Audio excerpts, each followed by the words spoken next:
All right, today we're diving deep into a really fascinating and, let's be honest, pretty complex system of relationships from Arreqqana culture. It all centers around this one man, Jaru.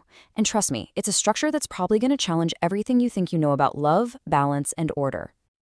And yeah, that brings us right to the heart of the puzzle, doesn't it? We're talking about 5 distinct partners in one man's life. Now, my first thought is just pure chaos. But in their culture, this is seen as a carefully crafted, even sacred balance. So the big question is, how on earth do they pull that off? Okay, so to even begin to wrap our heads around this, we have to start with their language. The word they use isn't girlfriend or lover, it's dalshawaja. That translates to a flame thread partner. And that single phrase tells you so much. This isn't just about romance, it's about a deep spiritual connection built on trust and a kind of shared resonance. Now, you have to understand, this system isn't random. It's not just some haphazard, anything goes situation. Nope. It's built on a really solid foundation of clear cultural rules and principles, all designed to honor each and every one of these flame threads so that nobody gets neglected. The whole structure really rests on this concept they call nomar truth. And the absolute key to it is a strict rotation that's tied to sacred days. That's how they prevent neglect. But just as important is this idea of radical transparency. Everything is out in the open, honored with rituals, not hidden away. And maybe most importantly, this is a spiritual practice, not just a mechanical schedule you'd put in a calendar. And this quote, wow, it just perfectly captures that spiritual weight. This is the actual greeting Jaru uses every single sunrise with his designated partner for that day. I mean, think about that. It's an active, daily recommitment. He's literally binding his love to their specific flame for that day. So, okay, that's the why, but how does this sacred commitment actually play out day to day? Well, it's all governed by their unique 11-day week, which provides the rhythm for this entire intricate dance. So here's how the cycle breaks down. The first 5 days are simple. Each day is dedicated one-on-one to one of the 5 primary partners. But then, and this is so crucial, day 6 is a feast day. This is where everyone comes together, which reinforces that this is a community, not just a collection of separate relationships. Then the rotation repeats for the first 4 partners, and the whole cycle caps off with day 11, a temple day, which is like a spiritual reset for Jaru. Okay, that's the abstract rhythm. It can be a little hard to follow, I know. So now let's actually see what it looks like as a visual map. This calendar wheel makes the whole 11-day cycle way more concrete.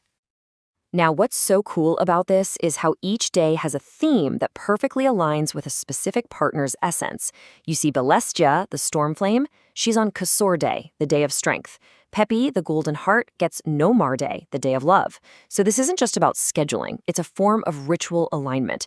And notice again how day 6 and day 11 are intentionally carved out for community and spiritual duty.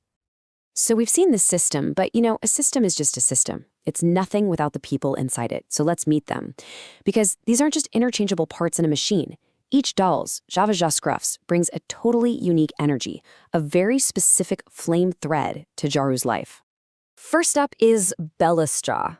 And her title alone, the Storm Flame, man, that tells you so much about the kind of intense energy she brings to this whole dynamic. Belija is pure fire and challenge. She's the one who pushes Drew, the one who sparks his competitive side. Their whole connection is defined by this incredible passion and pride, a dynamic, fiery energy that's absolutely essential to the whole.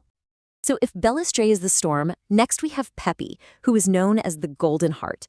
And as we're about to see, she holds a uniquely central and sacred place within this entire rotation.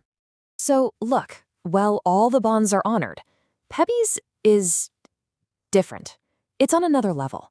She's described as his true thread braid. She is the golden tide that actually stills his inner storm. Her day in the rotation is considered the most sacred, a point of deep, deep spiritual connection and genuine peace for him. Okay, so you're thinking you've got the system down, right? The 5 flames, the rotation. Well, hold on, because there's a huge exception.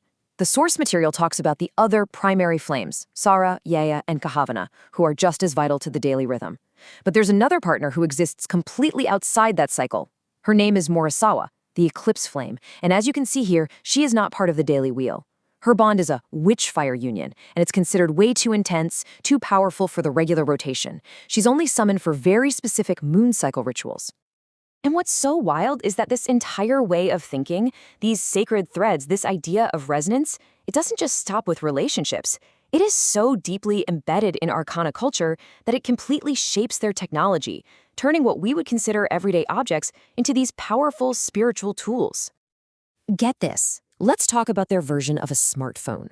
It's called the Kivia Natisel, which literally means the thread of sacred voice, and it's designed from the ground up to weave together the practical and the spiritual.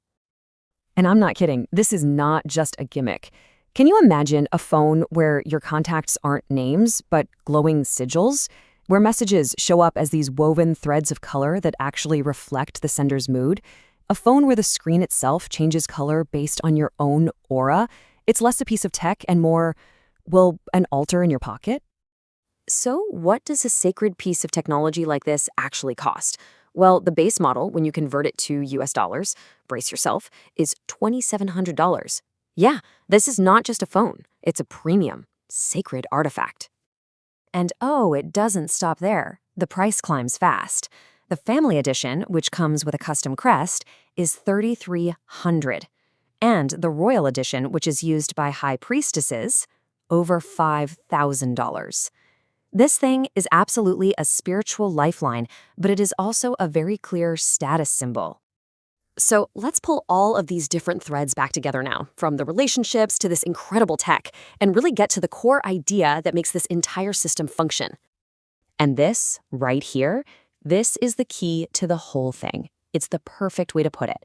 This system isn't about juggling a bunch of competing interests, because we all know when you juggle, you inevitably drop something. No, it's about braiding, intentionally weaving individual threads together to create something that's stronger, more resilient, and way more beautiful than any single strand could ever be on its own.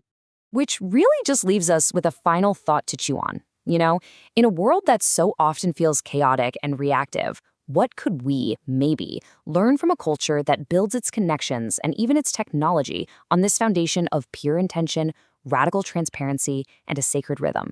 It's a really fascinating question.